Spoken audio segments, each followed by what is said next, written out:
Well, joining me now is UKIP's candidate for Hartlepool at the next election, Philip Broughton, alongside other politicians. Philip Broughton, let's play fantasy politics, maybe some would say wild fantasy politics. It's the UKIP Chancellor delivering the autumn statement on Wednesday. What would he or she do for the North East? Yes, I mean, we're talking about lots of different things. We're saying we should be scrapping the bedroom tax. We obviously want to make sure we protect frontline services, you know, our police, our armed forces, the NHS and our fire services. We're talking about really devolving power to people with local referendums, you know, on any of the issues with 5% of the population talking about those things. How's that going to help the economy?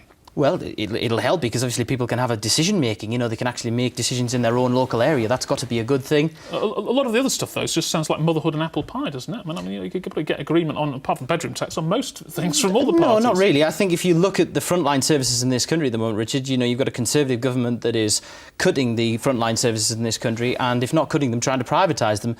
And the Labour Party, in a lot of ways, agree with them. And what we're saying is that's wrong. You know, we should be keeping our public services. We should be fighting for the front line. You know, if you look at how much we're spending on foreign aid, you know, we're spending £12 billion on foreign aid. And what we're saying in UKIP is, yes, let's spend £3 billion of that money on foreign aid for people who really need the help in disaster situations, but let's cut that £9 billion and spend it on the front line. It's one of the things those businesses never mentioned, which was, do you know what I'd really want the Chancellor to do? To promise to get out of the European Union.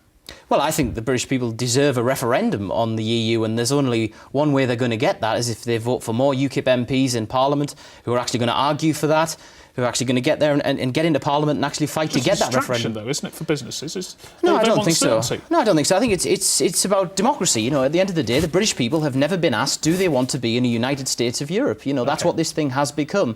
You know, but for me, the economy's still in a lot of trouble. You know, we've got a 1.5 trillion national debt. You know, we've got £100 billion. We've got to be able to make cuts.